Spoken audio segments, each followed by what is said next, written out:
Hello friends, मैं शशिकांत आप सभी का आपके अपने चैनल टेस्ट फॉर बेस्ट पर स्वागत करता हूं। दोस्तों, बिहार दरोगा टेस्ट सीरीज का ये 5वां वीडियो है। आज मैं इस वीडियो में नीति निर्देशक तत्व से संबंधित कुछ प्रश्न लेकर आया हूं। दोस्तों, यह टेस्ट स्टार्ट करने से पहले अगर आप इस चैनल पर नए हैं तो प्लीज़ सब्सक्राइब करें और बेल बटन आइकन दबा दें ताकि आपको नए अपलोड किए गए वीडियो की जानकारी तुरंत मिल सके। तो दोस्तों, स्टार्ट करते हैं नीति निर्देशक तत्व से संबंधित कुछ प्रश्न। तो हमारा पहला प्रश्न है, भारत के संविधान में शामिल राज्य नीति के निर्देशक सिद्धांतों की अवधारणा किसके संविधान से ली गई है? Australia, USA, Canada, Ireland.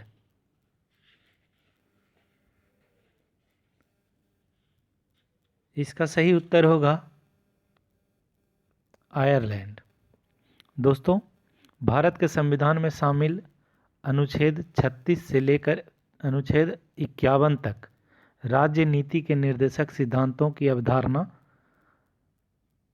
36 से 51 तक जो है वो नीति निर्देशक सिद्धांत की अवधारणा आयरलैंड के संविधान से लिया गया है। ठीक है। ऑस्ट्रेलिया के संविधान से समवर्ती सूची और यूएसए के संविधान से मूल अधिकार वगैरह हमने पिछले वीडियो में पढ़ा था, तथा कनाडा के संविधान से संघीय व्यवस्था की अवधारणा हमारे संविधान में जोड़ी गई है। क्लियर। नेक्स्ट,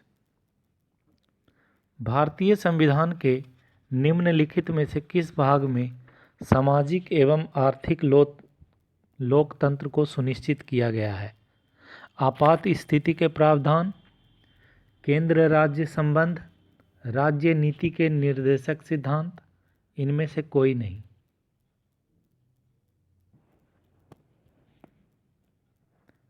इसका सही उत्तर होगा राज्य नीति के निर्देशक सिद्धांत। भारतीय संविधान का जो प्रस्तावना है उसमें सभी नागरिकों को सामाजिक, आर्थिक और राजनैतिक न्याय का संकल्प देने के लिए लिया गया है और सामाजिक एवं आर्थिक न्याय सुनिश्चित करने हेतु उसमें प्रावधान दिया गया है कि इसमें संविधान के भाग 4 में प्रस्तुत जो राज्य के नीति के निर्देशक सिद्धांत है उसके अंतर्गत। ठीक है। नेक्स्ट, भारतीय संविधान के किस भाग में भारत को एक कल्याणकारी राज्य के रूप में स्थापित करने की बात कही गई है? संविधान की प्रस्तावना में, मौलिक अधिकार, राज्य के नीति निर्देशक सिद्धांत, भारतीय संविधान की अनुसूची 4 में।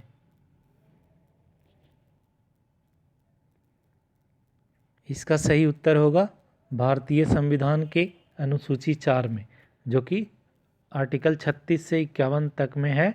उसी में यह वर्णित है कि राज्य के नीति निर्देशक सिद्धांतों का उद्देश्य जो है भारतीय संविधान भारत को एक कल्याणकारी राज्य के रूप में प्रस्तुत करता है। क्लियर। नेक्स्ट, भारतीय संविधान नागरिकों के लिए आर्थिक न्याय किसके माध्यम से सुनिश्चित करती है? मौलिक अधिकारों के, मौलिक कर्तव्यों के, प्रस्तावना के, राज्य के नीति निर्देशक सिद्धांतों के।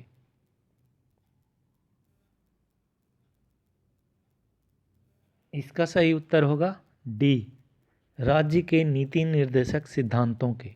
भारतीय संविधान के प्रस्तावना में सभी नागरिकों को क्या मिला है? सामाजिक, आर्थिक और राजनीतिक न्याय प्राप्त है। क्लियर है।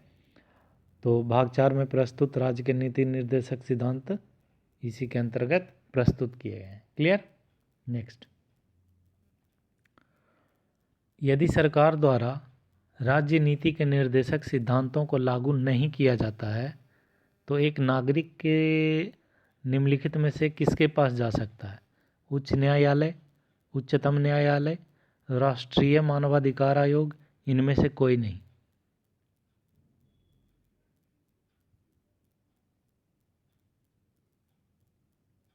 देखिए दोस्तों, संविधान में जो भाग 4 है उसमें जो आर्टिकल 36 से 51 तक जो भी वर्णन किया गया है वो राज्य के नीति निर्देशक तत्वों के अंतर्गत कल्याणकारी लक्ष्य रखे गए हैं उसमें, जिसका क्या उद्देश्य है कि नागरिकों को सामाजिक आर्थिक अधिकार और सुविधाएं उपलब्ध कराए।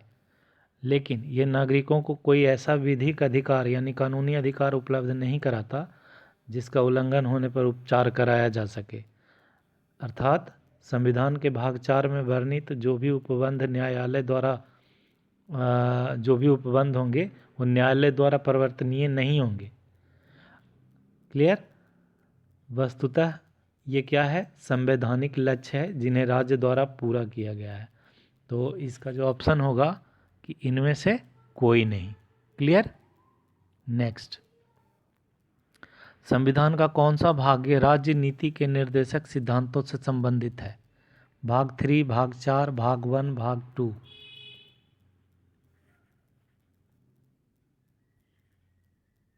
हम लोग देख रहे हैं पीछे 2-3 क्वेश्चन में इसका डिस्कशन हुआ है, जो भाग 4 में है नीति निर्देशक सिद्धांत। क्लियर? नेक्स्ट, हमारे संविधान में निर्देशक सिद्धांत कानूनी न्यायालयों द्वारा परिवर्तनीय है, अर्ध परिवर्तनीय है, आंशिक रूप से अप्रवर्तनीय है, कानूनी अदालतों द्वारा अप्रवर्तनीय है।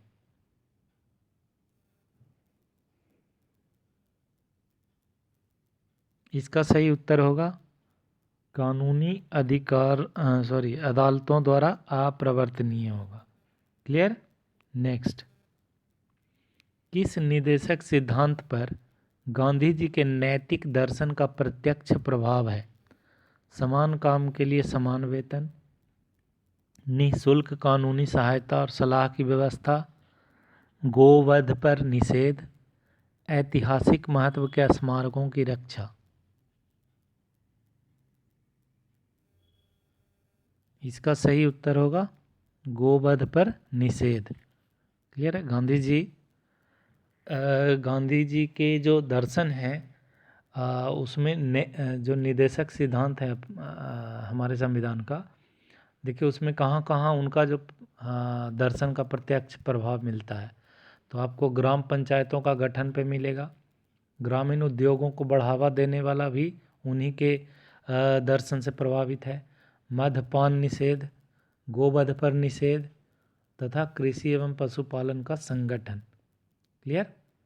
तो इसका सही उत्तर था गोवध पर निषेध। ग्राम राज्यों के माध्यम से राम राज्य के बारे में किसने कहा था?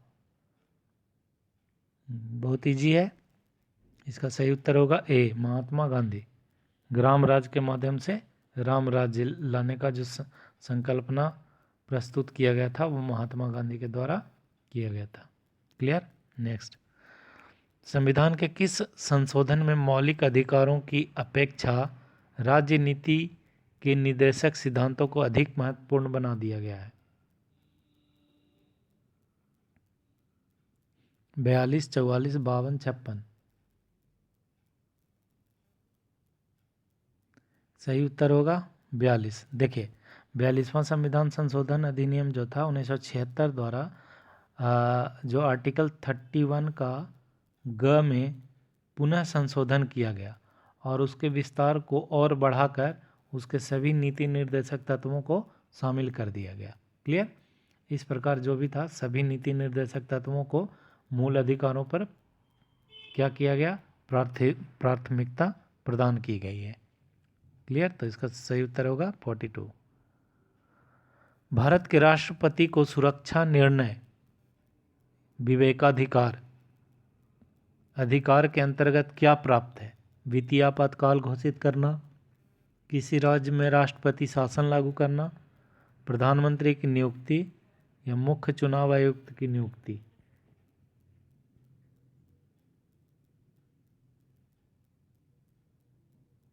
इसका सही उत्तर होगा सी, प्रधानमंत्री की नियुक्ति। देखिए भारत के जो राष्ट्रपति हैं ना, उनका स्वेच्छा निर्णय का अधिकार के अंतर्गत प्रधानमंत्री की नियुक्ति करने का अधिकार प्राप्त है उनको। प्रधानमंत्री की नियुक्ति राष्ट्रपति द्वारा संविधान के आर्टिकल 75 का फर्स्ट के प्रावधानों के तहत की जाती है। क्लियर? आर्टिकल 75 का फर्स्ट।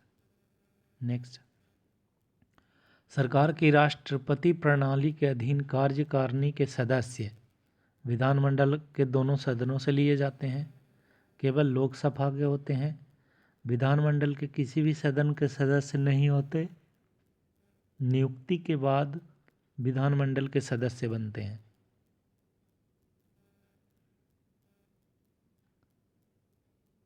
इसका सही उत्तर होगा, देखिए क्या है, सरकार की राष्ट्रपति प्रणाली के अधीन कार्यकारिणी के सदस्य, तो इसका सही उत्तर होगा विधानमंडल के किसी भी सदन के सदस्य नहीं होते।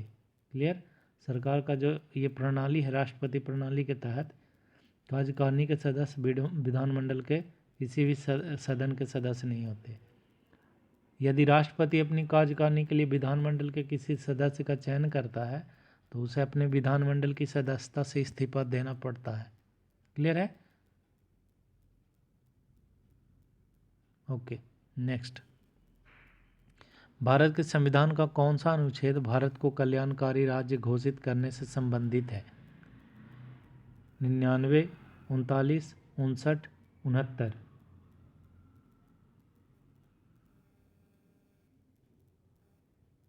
इसका सही उत्तर होगा 39। क्लियर, हम देख रहे हैं कि जो भी है कल्याणकारी राज्य हो, चाहे जो भी नीति निर्देशक तत्व की बात हो, 36 से 51 के बीच में की गई है, और इसमें 36 से 51 के बीच में केवल एक ही है 39, तो ऐसे भी लगा सकते थे, लेकिन ध्यान रखिएगा। नेक्स्ट, संविधान सभा में यह किसने कहा था कि सरकारी नीति के निर्देशक सिद्धांत किसी बैंक में दे उस चेक की तरह है जिसका भुगतान बैंक अपनी सुविधानुसार करता है? के.टी. शाह, के.एम. मुंशी, बी.आर. अम्बेडकर, ऑस्टिन।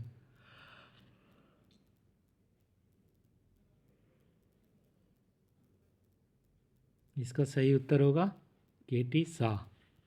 क्लियर, के.टी. शाह ने नीति निर्देशक सिद्धांतों के संदर्भ में ये कहा था, ये स्टेटमेंट दिया था। नेक्स्ट, कल्याणकारी राज्य संबंधी विचार किसमें दिए गए हैं? मूल अधिकार, राज्य नीति संबंधी निर्देश सिद्धांत, संविधान की उद्देशिका, या भाग 7?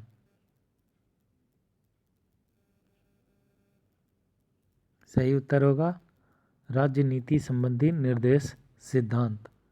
इसमें क्या है कि भारतीय संविधान के भाग 4 के अनुच्छेद 36, देखिए बार बार 36 से 51 राज्य नीति निर्देशक तत्व से संबंधित आर्टिकल है। इसके अंतर्गत राज्य के नीति निर्देशक तत्व में कल्याणकारी राज्य की संकल्पना का विचार दिया गया था। क्लियर है? तो ये थे नीति निर्देशक तत्व से संबंधित कुछ प्रश्न। अगले वीडियो में हम और कुछ लेकर आएंगे संविधान से रिलेट करके ही। तब तक के लिए धन्यवाद, थैंक यू।